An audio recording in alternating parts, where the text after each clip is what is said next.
Hello दोस्तों, आज मैं आपको बाबा रामदेव जी के बारे में बताने वाला हूँ, जो कि भगवान श्री कृष्ण के अवतार थे। इतिहासकारों के अनुसार श्री कृष्ण के अवतार रामदेव जी का अवतार सन 1409 में भादवा सुदी दूज के दिन राजस्थान के पोकरण के ताम्रवंशी राजा अजमल के यहाँ हुआ था।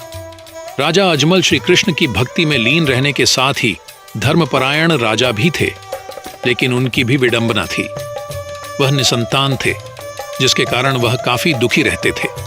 रामदेव जी के पिता राजा अजमल, जो कि द्वारकाधीश के परम भक्त थे, हमेशा अपने राज्य की सुख शांति की मनोकामना के लिए द्वारका जाते थे। एक बार उनके राज्य में भयानक अकाल पड़ा और राज्य में अच्छी बारिश की मनोकामना लेकर अजमल जी द्वारिकाधीश पहुंच गए। ऐसा माना जाता है कि भगवान द्वारिकाधीश की कृपा से उनके राज्य में बहुत अच्छी बारिश हुई। बारिश के ही दिन में जब एक दिन सुबह किसान अपने खेतों में जा रहे थे, तो रास्ते में उन्हें उनके राजा अजमल मिल गए। किसान उन्हें देख वापस घर की तरफ जाने लगे। ये देख राजा ने पूछा कि वापस क्यों जा रहे हो? तो किसानों ने बताया कि राजा अजमल जी, आप निसंतान हैं, इसलिए आपके सामने आने से अपशगुन हो गया है और अपशगुन के समय में हम बुआई नहीं करेंगे। राजा ने जैसे ही यह सुना तो बहुत दुखी हुए, लेकिन एक कुशल शासक और गरीबों के मसीहा होने के नाते उन्होंने किसानों को तो कुछ नहीं कहा, पर घर वापस आकर काफी निराश और परेशान हुए। फिर उन्होंने तय किया कि संतान प्राप्ति की मनोकामना लेकर द्वारिकाधीश के दर्शन करने जाऊंगा। इस मंशा के साथ वह द्वारिकाधीश पहुंचे। भगवान द्वारिकाधीश के प्रसाद के रूप में लड्डू लेकर गए। मंदिर में पहुंचकर राजा अजमल ने बहुत ही दुखी और भारी मन से भगवान द्वारिकाधीश की मूर्ति के सामने अपनी सारी व्यथा रखी। अपनी सारी बात करने के बाद वो मूर्ति को देखते रहे। उन्हें ऐसे लगा कि भगवान की मूर्ति उन्हें मुस्कुराती हुई देख रही है। ऐसा देख अजमल जी को गुस्सा आया और उन्होंने वह प्रसाद रूपी लड्डू जो कि द्वारिकाधीश के लिए लाए थे, वह मूर्ति पर फेंक दिया, जो कि द्वारिकाधीश की मूर्ति के सिर पर जा लगा। यह सब देख मंदिर में स्थित पुजारी को लगा कि राजा पागल हो गए हैं। पुजारी ने राजा अजमल जी को बोला कि भगवान यहाँ नहीं है, भगवान तो समुद्र में सो रहे हैं। अगर आपको उनसे मिलना है तो जाओ समुद्र में जाकर उनसे मिलो। बहुत दुखी होने के कारण राजा समुद्र के किनारे गए और समुद्र में कूद गए। भगवान द्वारिकाधीश ने राजा अजमल को समुद्र में दर्शन दिए। श्री कृष्ण ने बलराम जी के साथ उनके घर अवतरित होने का वरदान दिया और कहा कि वह खुद भादवा की दूज के दिन राजा अजमल के घर पुत्र रूप में आएंगे। राजा अजमल ने देखा कि भगवान के सिर पर पट्टी बंधी है। राजा अजमल जी ने पूछा, भगवान आपको यह चोट कैसे लगी? भगवान ने कहा कि मुझे मेरे एक प्यारे भक्त ने लड्डू मारा। यह सुनकर राजा बहुत ही शर्मिंदा हुए। अजमल ने भगवान से बोला, मुझे अज्ञानी को कैसे पता होगा कि आप ही मेरे घर आए हैं? भगवान ने कहा कि जब मैं तेरे घर आऊंगा तो आंगन में कुमकुम के पैर के निशान बन जाएंगे, मंदिर के शंख अपने आप बजने लगेंगे। यह सब सुनने के बाद अजमल जी खुशी खुशी घर लौटे। अपनी रानी को सारी बात बताई। उसके निश्चित समय के बाद और भगवान के वरदान अनुसार पहले बलराम जी ने वीरमदेव के रूप में राजा अजमल की पत्नी मैणादे के गर्भ से जन्म लिया।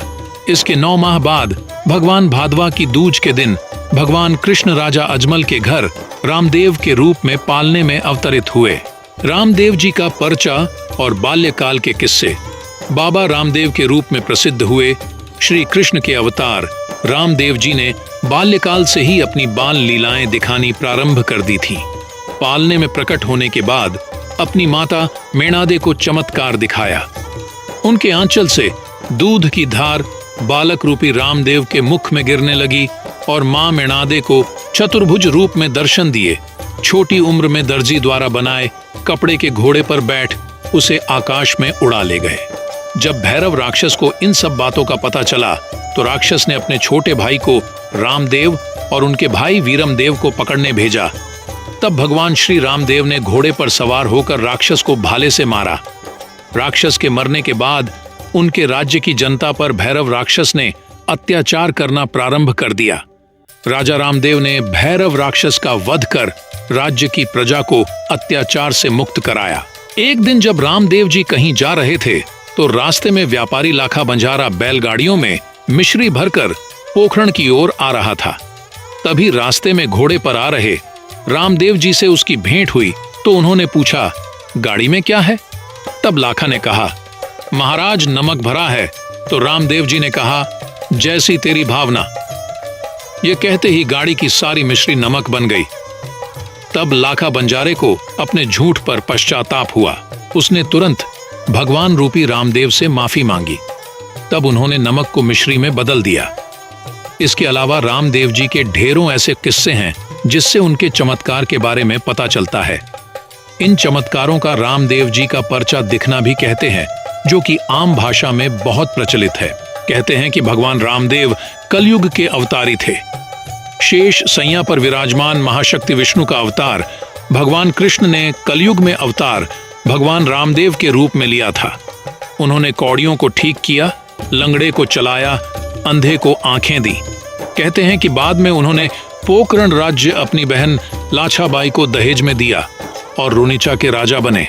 उनके दरबार में अर्जी लगाने वालों पर पीड़ित लोग ठीक हो रहे हैं। रामदेव जी की कथा इसलिए कहते हैं, रामसा पीर रामदेव जी की परीक्षा लेने मक्का के पीर आए थे।